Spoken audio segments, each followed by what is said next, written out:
décision bi président de la République pour ànd ak li réew mi bëgg pour jéem a taxaw faj jafe-jafe yi nga xam ne ñenn ci doomu aadama yi moom la ñu jànkalikoo mais également wane ne au-delà de tout comme ni mu koy waxee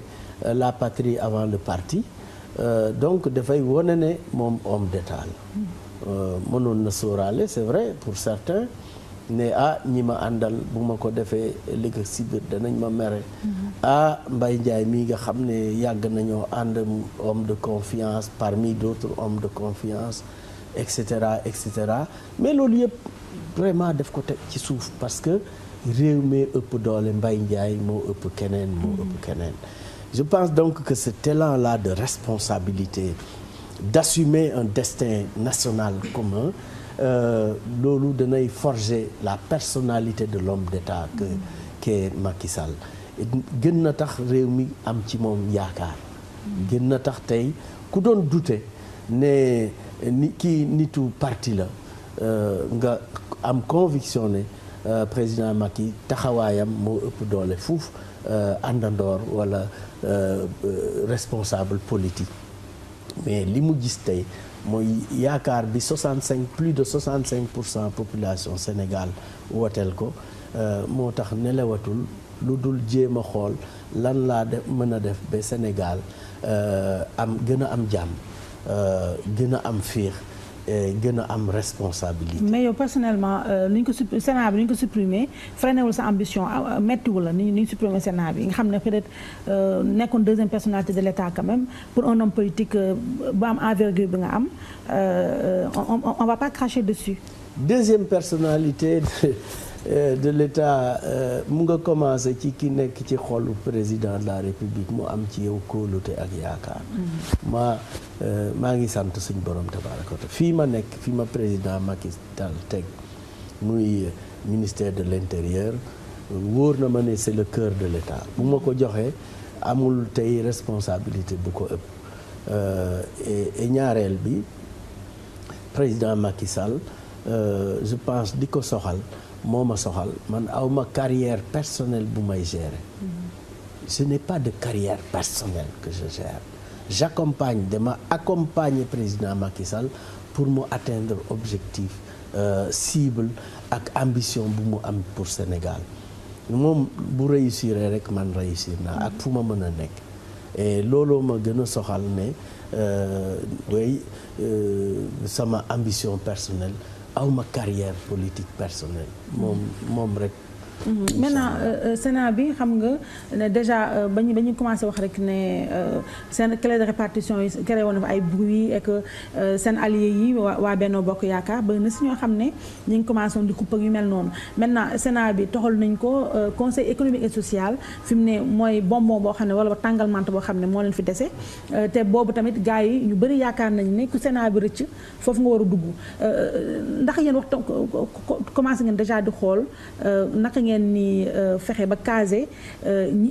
frustré yi espéré woon ci Sénat bi te xëy na fi ñu toll ñu ngi toog amuñu dara si dara lu ñu jàpp moo xam ñooñu nekk waa APR wala bokk si waa seen allié yi Benno Bokk Yaakaar. ala kulli alin politique moom képp ku ci nekk da nga bëgg a servir sa réew. servir sa réew ci prise de responsabilité am ay ndomboy tànk kenn ku ne loolu nga bëgg c'est une ambition légitime donc c'est normal wante muy ci APR Yaakaar wala Macky 2012 wala sax Benno Bokk Yaakaar kenn ku ci ne tey am nga kóolute ci président Macky Sall ne Macky du nitu clan du nitu parti nit la koo xam ne gis-gisam mooy bokk lépp ànd liggéey ensemble te ni mu defee ba ko yàlla joxe réew mi ak tey ku ci doon dute it tey am nga conviction parce que benn ministre yi donc boo xoolee ministre yi dañ ko séddale ñëpp ñu ànd ak moom ak ñeneen ñu kii ñaareel bi député yi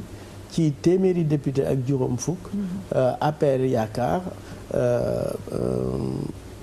Macky 2012 64 députés la am. 650 mënoon nañu am 90. mais ki fi nekkoon am lépp lu mu ko jëriñ. moo tax ñun ñu wax ne nañu nangoo ànd bokk séddoo lépp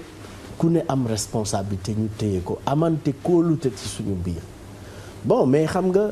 ab njàngat la doo commencer rek ñëpp wóolu la 100%. moo tax parfois dana am à l'intérieur du parti comme au niveau des autres compagnons des autres alliés des fois danañuy douter mais plus ngeen di avancer plus danañu xam ne kii day àndandoor la du nit koo xam ne dañ ko jox suñu lépp muy am farfarlu ci biir mais également bu ñu fàtte ne ci ànd bi également fañ ko mën a peese mooy kenn ku ci ne ci premier tour la nga représenté donc loolu aussi buñ ko fàtte ci suñu ànd parce que premier tour président Macky Sall dafa génni ak 26% yu un peu plus Moustapha Niasse topp ak 13% Tanor topp 11% Idrissa topp 7% donc ànd bi nañ ko rationaliser nañu xool toujours kenn ku ci ne ca commencement ba la nga kii mais yemul foofu ñu dem deuxième tour 65% des Sénégalais dem jox seen gëdd président Macky Sall donc nekkatul sax aujourd'hui dirigeant wu coalition Benno Bokk Yaakaar dafa tey nekk président de la République du Sénégal bu ñu fàtte loolu et que donc buy jël ay décision loolu ci base boobu lay jëlee décision moo tax ñi ci doon am ay incompréhension wala yàkkamti et c'est normal ci positionnement au niveau du Sénat c'était normal mais à l'arrivée ñëpp mujjoon nañu d'accord ci li ñu bu nekkutoon mbënd mi ñëpp a d'accordoon pour ñu dem ci sénatorial yi ci anam yi nga xam ne ci la ñu arrêté woon pour dem ci finalement amoon na consensus waaw mais finalement amatutoon benn incompréhension tant au niveau de APR Yaakaar qu'au niveau de c'est vrai bon ku ne da ngaa xër pour sa bopp da ngay wax toujours ne pourquoi pas man mais yaakaar naa ne ñi ci waroon a tàbb yëpp ku ci ne daal mënoon na nekk sénateur et donc ci globalement ñëpp d'accordoon nañu pour mu maintenant le transfert de responsabilité ak suppression au Sénat bi évidemment ñu gën a bëri ci ñooñu ñi ñu tàbboon xëy na danañ am place ci conseil économique et social c'est normal mais mënta doon ñëpp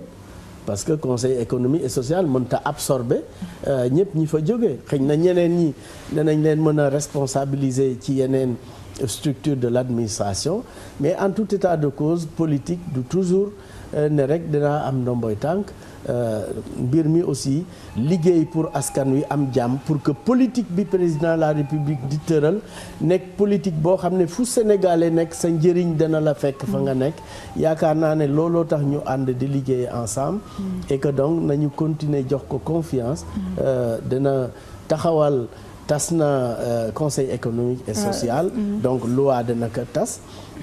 Sénat bi conseil économique et social danañ ko tas taxawalaat beneen conseil économique et social bu ñu élargir champ de compétence jox ko gestion environnement mais loolu yëpp pour dire que daal na nit ñi continuer jox ko confiance incha allahu rabbi et surtout Benno Bokk Yaakaar comme niñ ko defee woon ñu jël moo tax d'ailleurs ci fan yi bëgg naa tase ak président Moustapha Niasse président Assemblée nationale parce que li nga xam ne aussi sénégalais yi sentiruñ ko mooy dund gi Benno Bokk Yaakaar war a dund derrière le président de la République. Effectivement parce que les gens ont l'impression parce que il ne faut pas simplement que ñu joxe rek les postes de responsabilité yem kenn ku ne toog nag sa place non président de la République bu indiquer une direction war na bu gestoo gis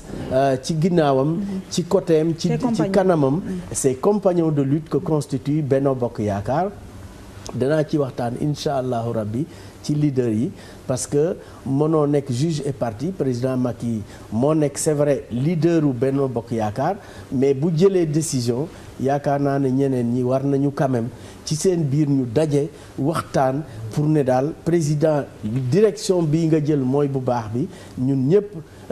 identifié wu nañu ci sa position yaakaar naa ne loolu aussi dana gën a dalal monsieur le ministre su may dégg sànq wax nga fi ñaar yoo xam ne damaa bëgg nga yaatal ma ko ne nga conseil économique social da ngeen koy tas pour tasaat beneen pour defaraat beneen tas bi kañ lay doon xamaguloo ko. incha allah moom yëpp ay ànd dañuy tas dañuy supprimer Sénat donc dootul am. ba xanaa beneen jamono. donc ñu supprimer ko supprimer poste vice-président de la République. donc loolu yëpp ay loi la. Troisièmement ñu tas conseil économique et social. mais duñ ko supprimer dañ koy tas. mais dañu bëgg a yaatal. dañu bëgg a yaatal champ de compétence. mais même tur bi lay am wala non dañ ciy yokk yeneen compétence telles que environnement donc conseil économique et social et environnemental. donc chargé de la gestion de l'environnement. vraiment pour jël en charge l'ensemble des domaines de compétences yi gën a tax réew mi mën a am consultation ba ca war au niveau du président de la République du gouvernement et également certainement du parlement monocaméral. maintenant Dofina bi comme Sénat bi moo ko doon moo nekkoon dauphin constitutionnel bi est-ce que dina am loi boo xam ne nii léegi dafay instituer dafay firndeel ne Assemblée nationale donc président de l'Assemblée nationale léegi mooy nekk dauphin constitutionnel bu chef de l'État. loolu c'est des dispositions corollaires boo jëlee suppression institution. def par voie de conséquence. constitution bi charte fondamentale bi. moom mooy xool article yi nga xam ne moo doon gérer l'ordonnancement institutionnel foofee lañ koy changer donc ça c'est des conséquences le législateur xam na ko bu baax donc incha allah loolu yëpp dana nekk une harmonie générale peut-être qui va concerner un peu plus de 20 et quelques jëm 30 articles de loi dans les différentes structures constitutionnelles et institutionnelles. loolu harmonie générale la boo xam ne législateur dina ko jël. d'accord monsieur le ministre de l'Intérieur Mbaye Ndiaye avant dernière question xam nga ñu bëri dañu jàpp ne observateurs yeeg sénégalais yu bëri ak yéen sax waa APR ñu bëri jàpp nañ en tout cas que ni seen coalition bi Benno Bokk Yaakaar que elle va faire long feu en tout cas du durée de vie bi du nekk loo xam ne nii dina yàgg parce que ñu bëri dañ ne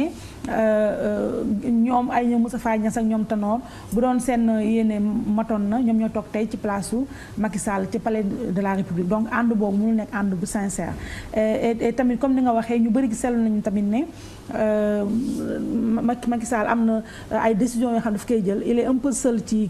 moom la ak waa APR ñoo ko si jàppale mais coalition bi doo leen dégg si ay communication comme lu mel ne suppression Sénat beeg mbënd beeg ñoom seen saa doo dégg lu mel ne Assemblée nationale nga xam ne actuellement nii defe naa mooy regroupement yu bëri ci seen alliés yi doo leen